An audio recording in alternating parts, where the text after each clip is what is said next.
Sinimulan na ng Philippine National Police ang proseso ng DNA analysis upang tukuyin ang mga bangkay na narecover mula sa lumubog na MV Tricia Kirsten 3 sa Basilan. Ayon kay PNP Chief Police General Jose Melencio Nartates Jr., nagbibigay na ng DNA samples ang pamilya ng mga biktima sa scene of the crime operatives para sa tamang identifikasyon.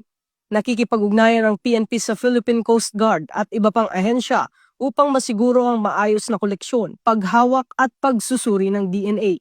Binigyan din ni Police General Nartates na maraming salik ang maaaring makaapekto sa proseso, kabilang ang kondisyon ng bangkay at ang environmental condition sa ilalim ng dagat. Ngunit handa at may kakayahan ang SOCO sa professional na forensic analysis.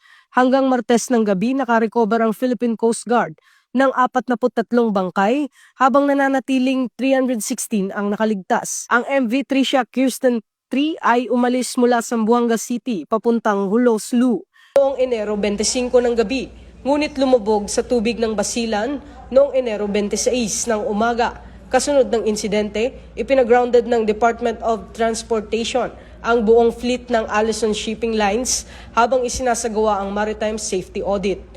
Ito ang bagong PNP para sa bagong Pilipinas. Serbisyong mabilis, tapat at nararamdaman.